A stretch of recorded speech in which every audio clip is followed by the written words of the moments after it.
이제 뉴스를 보니까 쉬었음 청년 46만 뭐 이런 말들이 있더라고요. 그리고 제가 최근에 뭐 양천구 센터나 아니면 이런 곳을 다니다 보면 이분들 참 진짜 능력이 좋은데 어떻게 이렇게 아직도 취업에 있어서 힘들어할까? 노력하는 사람들이 이렇게 많은데 라는 생각이 들어서, 그리고 이분들이 또 노력을 굉장히 하고 싶어 해요. 이 영상을 보시는 분들도 쉬었음 청년이자 쉼 당한 청년이라고 생각하신다면 이 영상을 보시고 그냥 가만히 있는 것보다는 이런 식으로 준비하면 좋을 것 같다라는 생각이 들어서 오늘 영상을 준비했으니까요. 이 세 가지만 집중해서 보시면 어떨까 싶습니다. 자, 여러분 지금 오후 2시라고 한번 생각을 해볼게요. 이제 막 침대에서 일어나고 아직도 잠옷바람에 뭐 파자마 입고 있는 이런 하루를 혹시나 보내고 계시진 않겠죠? 근데 이런 하루를 보낼 수도 있어요.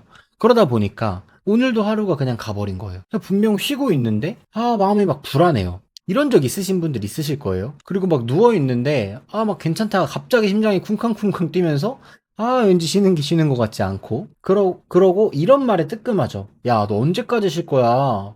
이런 말 듣고 뜨끔했다면, 이제 가족들이 물어봤을 때 그냥 웃어서 넘기는데, 뭐 친구들이 물어보거나, 혼자 방에 갑자기 앉아가지고 생각해보면 숨이 턱 막히기도 해요. 나 진짜로 언제 일하지? 나 그냥 게으른 걸까? 이런 생각을 하게 되는 거죠. 근데 아니라는 말을 조금 해주고 싶어요. 물론 게으를 수도 있고 의지력이 부족할 수도 있어요. 그런 개개인의 차이가 있지만 사실은 사회적인 부분에서 봤을 때 이 데이터적인 측면으로 봤을 때 확실히 아니라는 거를 여러분들한테 말씀드리고 싶었어요. 여러분은 쉬었음 청년일 수도 있지만 쉼 당한 청년일 수도 있다고 저는 생각을 해요. 오늘 이 영상에서는 제가 두 가지를 말씀을 드릴 건데 왜 이렇게 돼버린 건지, 그리고 여러분들한테 만약에 한 6개월의 시간이 있거나 한 90일 정도의 시간이 있다면 이 시간을 어떻게 보내야 조금 더 빠르게 취업을 할 수 있고 그 커리어에 대한 이착륙을 잘 할 수 있을지에 대해서 이야기를 해보려고 하거든요. 자, 먼저 쉬었음 청년 46만이라고 하잖아요. 이 숫자의 정체가 뭔지 한번 봅시다. 자, 2026년 1월에 쉬었음 청년이라고 해서 5년 만에 최대라는 기사가 떴어요. 지금 대한민국에 46만 9천, 약 47만 명 정도가 그냥 쉬었대요. 그러면 쉬었음이라는 게 뭐냐면 일도 안 하고 구직 활동도 안 한 상태라는 거예요. 근데 여기서 이상한 게 하나 있어요. 구직 활동을 안 하면 실업자로 안 잡혀요. 자, 실업자는 구직 활동을 하고 있는 사람이고, 쉬었음 청년은 통계에서 사라진 사람인 거거든요. 그래서 취업을 포기할수록 이상하게 실업률은 오히려 좋아 보인다는 통계 오류가 있어요. 그래서 정부가 2026년 7월, 얼마 안 됐죠? 청년 실업률을 발표했는데, 청년 실업률이 6.8%라고 발표를 했거든요. 근데 이거를 확장시켜서 현재 시장에서 체감되고 있는 실업률은 청년 6명 중에 1명이 지금 실업을 겪고 있다고 하거든요. 17%대예요. 웃기지 않아요? 6.8%가 실제로는 17%다. 이 두 숫자의 차이가 여러분들과 제가, 그리고 이 사회가 느끼고 있는 통계의 괴리감의 정체거든요. 뉴스에서는 뭐 쉬었음 청년들 괜찮아지고 있어요 라고 이야기를 하지만 실제로는 생각보다 우리 주변에 백수이거나 쉬었음 청년들이 꽤 많다는 거죠. 여러분들의 감각이 틀린 게 아니에요. 숫자가 조금 다르게 세워지고 있을 뿐인 거죠. 자, 그렇다면 도대체 왜 이렇게 된 걸까요? 저는 이게 개인의 문제가 아니라고 생각을 하거든요. 일단은 구직을 멈췄다고 하잖아요. 그러면 도대체 왜 다들 구직을 멈춘 걸까요? 게을러져서요? 저는 이거 아니라고 생각해요. 제가 생각했을 때는 지원할 곳이 사라졌기 때문이다라고 생각을 하거든요. 자, 이게 통계로도 나왔는데, 자, 실제로 대기업뿐만 아니라 지금은 제가 대기업 자료를 갖고 왔지만 중견기업, 중소기업도 비슷하거든요. 일단 신규 정규직 공고 감소율이 전년 대비 43%예요. 그러니까 절반 정도는 신입을 지금 안 뽑고 있는 거거든요. 확 줄어버린 거예요. 자, 그리고 전체 채용 공고 중에 신입 전용 비중이 약 2.6%밖에 안 된대요. 그러니까 100개의 공고가 있으면 신입이 지원할 수 있는 공고는 두세 개밖에 안 되는 거예요. 그래서 실제로 기업이 원하는 건 4에서 7년 정도 되는 경력자들을 원하고 있다라는 거죠. 자, 원래는 신입, 경력, 이직, 성장 뭐 요런 식으로 우리가 커리어를 쌓아나가는 사다리가 있었는데 이렇게 지금 신입 채용이라고 하는 첫 칸이 사다리가 사라져버린 거죠. 아니, 경력을 쌓으려면 취업을 해야 되는데 취업을 하려면 경력이 필요한 이상한 상황이 와버린 거죠. 지금 이거를 뚫으라는 게 2026년도 2030에게 주어진 미션이에요. 자, 45개월. 이 숫자가 뭐냐면 청년 취업자 수가 연속으로 줄어든 기간이거든요. 자, 45개월이면 거의 4년이에요. 4년 내내 줄어든 숫자는 개인의 노력으로 만들 수 있는 게 아니에요. 이게 여러분들이 게을러서가 아니라 사회 전반적인 시스템과 구조가 조금은 취업하기 어려운 상황으로 바뀌다 보니까 된 거라는 거죠. 그래서 이 말을 하려고 숫자를 보여드린 거예요. 자, 그럼에도 불구하고 진짜 문제는 따로 있다라고 저는 생각을 하거든요. 쉬는 것 자체가 문제라기보다는 구조 탓이라는 거 우리 이제 알았잖아요. 마음이 조금 편해졌죠? 근데 막 편하진 않을 거예요. 그쵸? 이유를 알아도 사실 불안한 건 그대로잖아요. 왜냐면 쉬었다라는 것에는 두 가지 종류가 있기 때문에 그런데 첫 번째는 눈치 보는 심. 그러니까 막 쉬어도 채워지지가 않는. 그리고 채우는 심. 쉬는 동안 뭔가를 공부하고 발전시키고 경험해 나가고 쌓아 나가는. 자, 그래서 예전에 번아웃 편 보신 분들은 아실 거예요. 이런 게 바로 어떻게 보면 목표 없는 공회전이거든요. 시동은 걸려 있는데 여러분들이 가야 될 곳이 없어서 여러분들 몸 안에 있는 에너지와 열정만 그냥 타버리는 상태. 그리고 이렇게 공회전과 번아웃 상태가 길어지게 되면은 어떤 일들이 순서대로 일어나냐면 리듬이 붕괴되고 밖에 나가는 게 자꾸 줄어들고 혼자 막 고립이 되고 자신감이랑 자존감이 떨어지게 되는 거죠. 이런 사람들이 지금 대한민국에 53만 8천 명 정도 있다고 합니다. 은둔 청년의 수가 2년 만에 2배가 늘었거든요. 무서운 건 이게 성격의 문제가 아니라 거의 대부분 모든 사람들에게 순서대로 일어나고 있다라는 거예요. 그래서 오늘 제가 여러분들한테 이 영상에서 드리고 싶은 건 뭐냐면 힘내세요 같은 그런 따뜻한 이야기가 아니라 순서를 알려드리고 싶어요. 그 전에 하나만 짚고 넘어갑시다. 공백기의 진짜 리스크가 뭘까요? 돈? 나이? 경험? 아니에요. 여러분들이 6개월이나 있었는데 그 6개월이라는 시간 동안 할 말이 없다라는 게 진짜 무서운 거거든요. 자, 면접을 보러 갔어요. 면접관이 물어봅니다. 그동안 뭐 하셨어요? 라고 했는데 이 질문에 우리는 답할 수 있는 게 없어요. 뭐 그냥 좀 쉬었습니다. 아, 물론 면접을 준비한다면 이렇게 대답할 수는 없겠지만 대답하지는 않겠지만 그래도 보통 이런 식으로 뉘앙스가 나간단 말이죠. 이렇게 말하고 나면 6개월 쉬어버린 나의 기간이 통째로 지워지게 되는 거예요. 그래서 우리가 할 일은 뭐냐면 쉬는 걸 그만두는 게 아니라 설명할 수 있는 쉼으로 바꾸는 거예요. 자, 어떻게? 지금부터 네 번째 챕터인데요. 여러분들이 만약에 앞으로 90일 정도가 있다라고 한다면 이 90일 공백기를 어떻게 설계하느냐에 따라서 미래 커리어가 달라질 수도 있다고 저는 생각을 해요. 이 90일을 먼저 세 구간으로 나눌 거예요. 각 구간마다 해야 될 것들이 정해져 있거든요.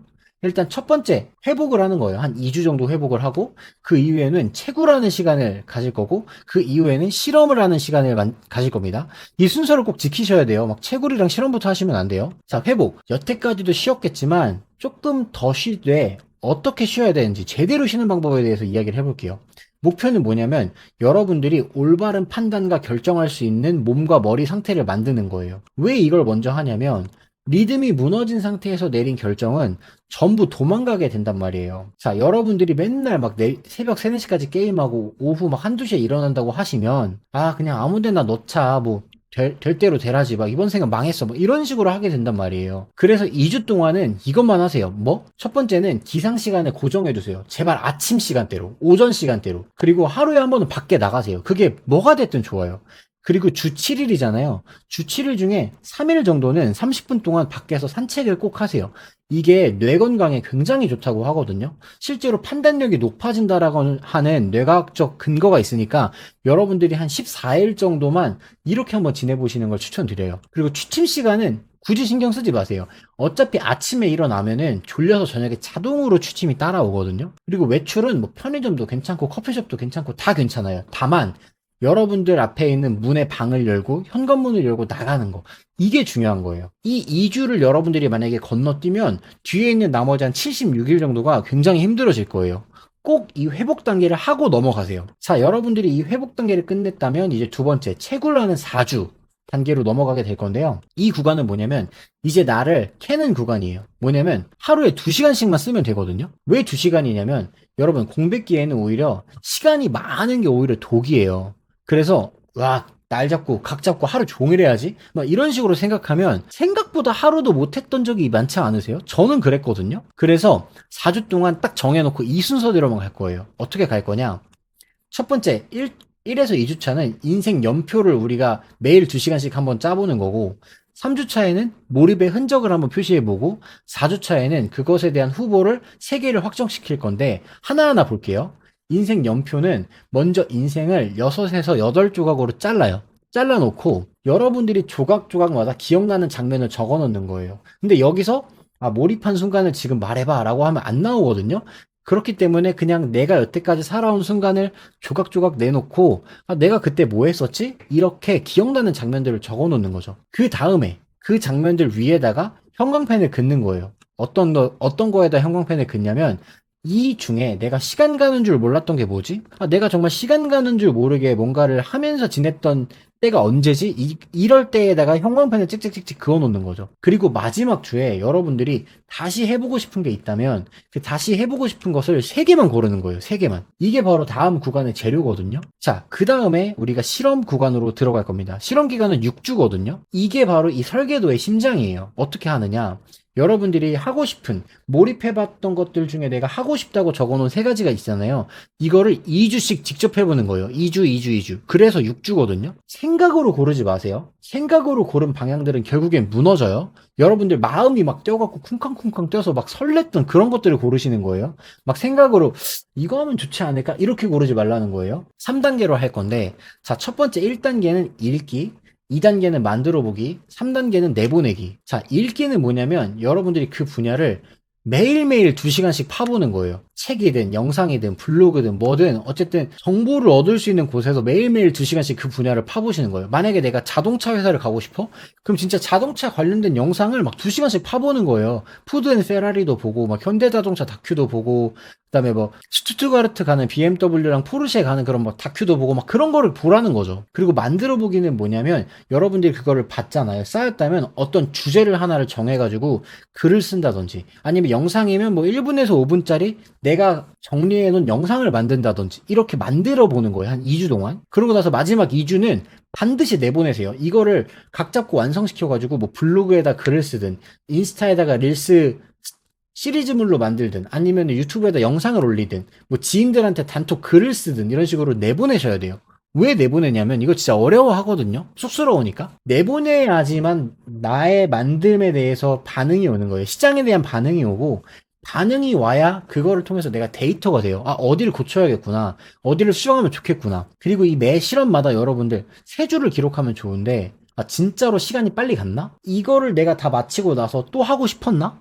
아니면 누군가가 뭐라고 반응했지? 내가 이걸 어떻게 개선할 수 있을까? 이 3가지를 체크를 해보자는 거예요. 근데 여러분들이 하시고 나서 재미가 없었어도 괜찮아요. 왜냐면 어차피 우리 실험 3개를 할 거고 하나 정도 실패하는 거는 뭐 방향이 망가지는 게 아니니까요. 그리고 여러분들이 하다 보면 나는 혼자 하는 거를 싫어하는 타입이구나 라는 사람들이 있거든요. 이런 것들도 엄청난 데이터예요. 아시겠죠? 그래서 여러분들이 90일이 지났을 때 여러분 손에 남는 게 뭐냐면 뭐가 있을까요? 한번 생각해 볼까요? 여러분들이 실험을 했던 것들 3가지가 남는 거예요. 그리고 결론이 한 문장이 남겠죠. 그러고 나서 면접에서 여러분들은 당당하게 이렇게 말할 수 있어요. 6개월 동안 쉬셨는데 어떻게 뭐 하면서 보내셨어요? 라고 물어본다면 네, 맞습니다. 저 6개월 쉬었는데요. 그동안 A, B, C라는 실험을 제가 직접 해봤고 제가 B에서 어떤 것들을 만들었거든요. 근데 이거를 만들고 나서 시장에 내보냈을 때 반응이 너무 좋았기 때문에 내가 이 분야에는 정말 가슴이 뛰는 일이구나. 그래서 귀사에 지원하게 되었습니다. 라고 한다면 같은 6개월이지만 완전히 다른 6개월이 되잖아요. 아까 얘기했던 그냥 쉬었던 6개월은 6개월이 통째로 사라지는 그냥 지워지는 6개월인데 이런 걸 저런 걸 해봤다라고 하는 6개월이 된다면 스토리텔링을 할 수가 있는 거예요. 면접관이 면접장에 왔을 때 궁금해하는 건 뭐 완벽한 답을 말해라, 막 수능처럼 완벽해라 이게 아니에요. 이 사람이 스스로 움직이고 성장할 수 있는 사람인가 이런 거를 본단 말이에요. 아시겠죠? 그래서 여러분 이력서에다가 쉬었음이라고 쓰지 마세요. 실험했음이라고 쓰세요. 사실 뭐 이렇게 되진 않겠지만 좀 심금을 울리려고 멘트를 이렇게 써봤어요. 그래서 오늘 순서를 다시 정리해보자면 회복하고 채굴하고 실험해보고 아시겠죠? 이 과정에서 여러분들 마음속에 정말 많은 것들이 일어날 거라고 생각해요. 지금 당장 해야 될 건 뭐냐면 여러분들 내일 당장 내가 몇 시에 일어날지 한번 정해보세요. 오후에 일어나지 마시고요. 아침 9시부터 10시 한번 일어나 보세요. 아니면 새벽 4시, 5시에 구로 디지털 단지 가면 첫 지하철이 뜨거든요. 그때 한 번이라도 나가보세요. 아니면 인력사무소에서라도 한번 나가보세요. 그때 사람들이 뭐 하고 있는지 그걸 보시면 여러분들이 지금 가지고 있는 인프라가 좀 소중하게 느껴지지 않을까 생각을 합니다. 그거 하나면 90일이 시작된다라고 생각을 해요. 그래서 오늘은 좀 쉬었음 청년이라는 주제로 여러분들이 다시 어떻게 하면 진로나 하고 싶은 것들을 찾아볼 수 있을지 알려드릴 수 있는 영상을 찍었는데 여러분들의 삶에 정말 많은 도움이 되었으면 좋겠습니다. 그래서 제가 무료 진단 같은 것들 또 고정 댓글이랑 설명란에 남겨놨으니까 거기서 보시고 무료 진단도 한번 해보시면 여러분들에게 많은 도움이 될 거라고 생각합니다. 오늘도 영상 봐주셔서 정말 감사합니다.